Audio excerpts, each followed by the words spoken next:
Mbukeli ekhaya egameni lika Jesu Kristu waseNazaretha ngumprofeti wakho lo umhlula amadimoni ngiyakuvusela nalamhla ekuseni egameni lika Jesu igameni lamandla igama eliphakanyisiwe laphakanyiswa emhlabeni laphakanyiswa ezulwini bathiwa onke emadolo ayawuguqakile netilimtifu methi Jesu Kristu ingozi la ngabe ungilalela khona noma ungibukela khona lamuhla ngithi angene ngelive lemandla live lesikhathi egameni lika Jesu Kristu kuthi magama nje lathi there is a reason you were born.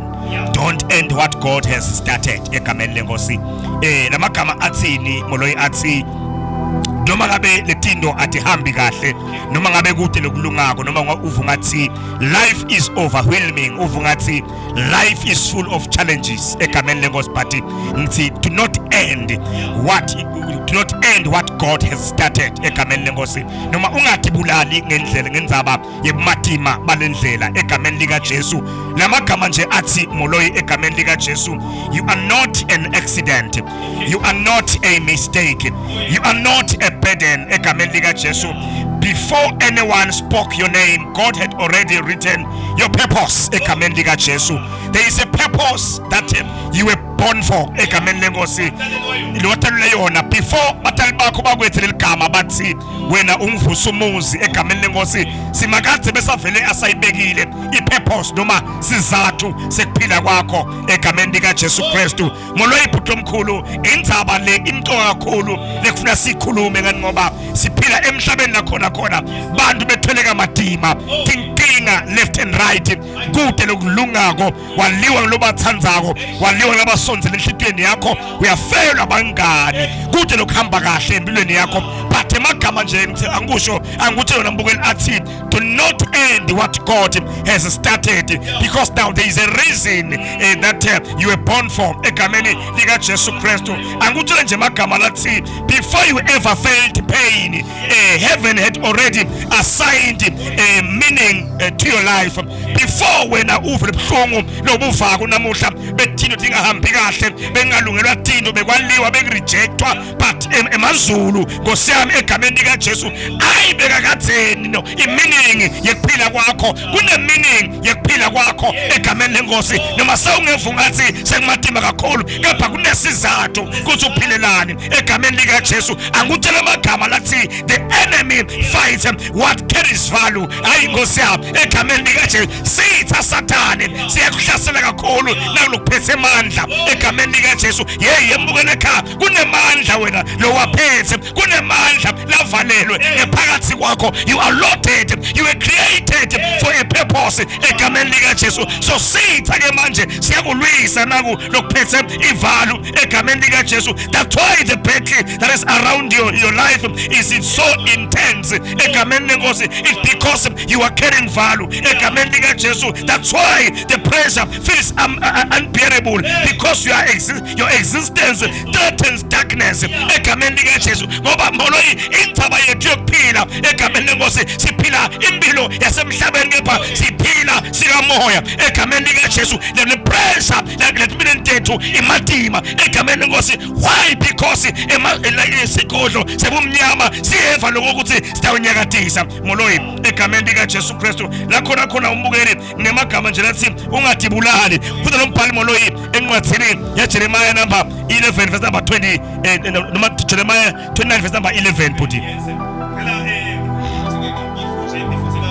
yes Lord yes Lord yes Lord Jeremiah 29 verse 11 kufunzeka kanjena yes Lord ngobe ngiyawathi emasu enginawo mani thank you Jesus yebo emasu ekuniphumelelisa hayi ekunilimanda emasu ekuninika lithemba nekusasa namagama ngoloyi asitshela kahle namagama aphuma emlonyeni waNkulunkulu uthi ngoba ngiyawathi emasu enginawo ngani ngemasu ekuniphumelelisa hayi emasu ekunilimada moloyi le pain ngabe uyayiva uyayiva vele i-real egameni lenkosi. Le rejection uyayiva vele i-real egameni lenkosi. Lokufelwa vele ufelwe mbamba ku-real kuyevakala. Kepha nemagama nje lenza ngikutshele ona nasekuseni lathi othi uNkulunkulu kunemasu lanawo ngempilo yakho. Othi lamasu lawa ngemasu lamahle odwana ekukuphumelelisa. Angikutshele magama lesimo lesembi kwakho asiko permanent kepha si temporal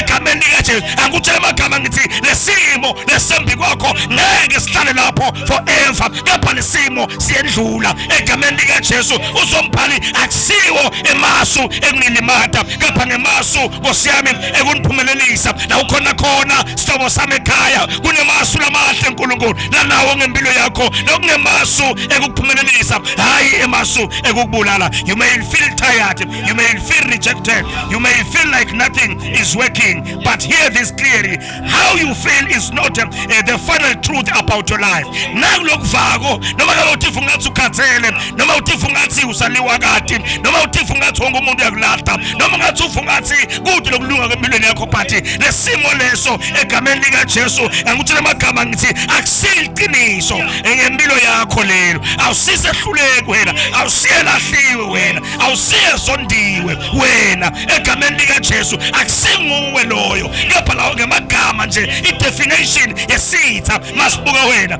egameni likaJesu Kristu waseNazaretha. Even in your lowest moment, purpose is still breathing inside you.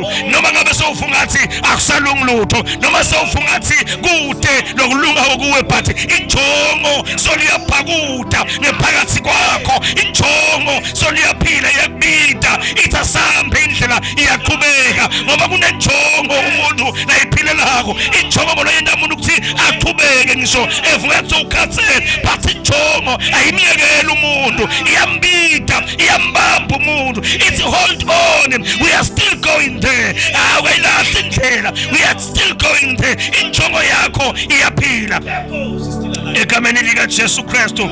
Nsemoloyi egameni likaJesu. Labanengi bantu balahla impilo tabo just because they felt like overwhelmed, they felt abandoned, they felt finished.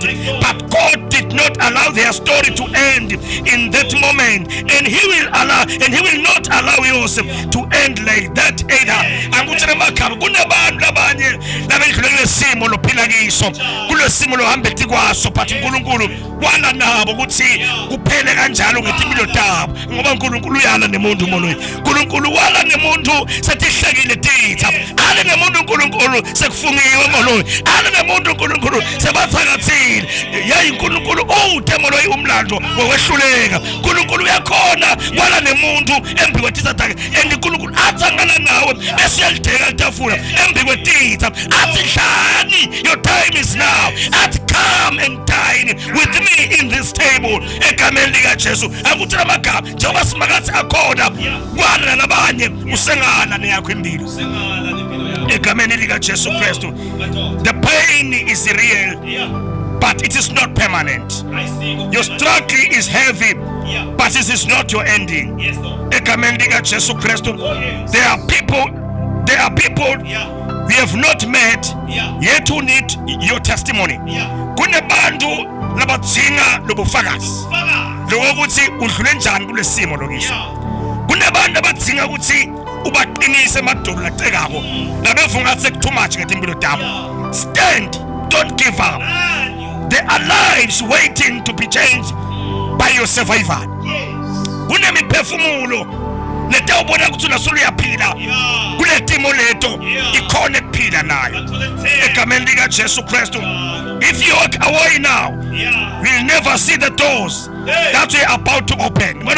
Kuneminyango lesitawuvuleka, but mangabe utihambisa manje awuyophinda ibone iminyango levulekayo. Yena langutshela lo mshado lo lofungathiso la utholi ema-chances ekuthi ufika empilweni yakho akhona. But the time you decide to take away your own life, awusoze uphinde ushade. Nayimuti la ufuna ufungathi wena ukhona kwakha, ema-chance ukuthi uNkulunkulu akakusiza ukhona kwakha akhona.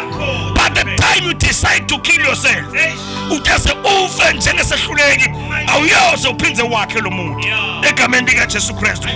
awukhona khona sithombo sami ekhaya ngithi nje ngiyakuqinisa egameni lenkosi ungadibulali. Stand even if you are weak, but stand. Cry if you can. Ukhala mono yakusilohlaza. Ukhala is a state of healing. Uyatithululela egameni lenkosi. Ungaba lukhale mono uthi hamule. Don't quit. Ulashimile mono ukuthi bulala kuhlaza oluqhilo. Don't kill yourself because of problems. Egameni lika Jesu. Asithandaze. Nangombuke lapha ekhaya. Ngiyamkhulekela egameni lika Jesu. Ufungathi impilo seyimatini. Mphe amandla, umphe isibindi, mqinise. Ngelivi lakho linemandla. Simangalise naye uNkulunkulu. Wenze buhle begama lakho kube manje naphakathi. Amen. Thank you, Jesus.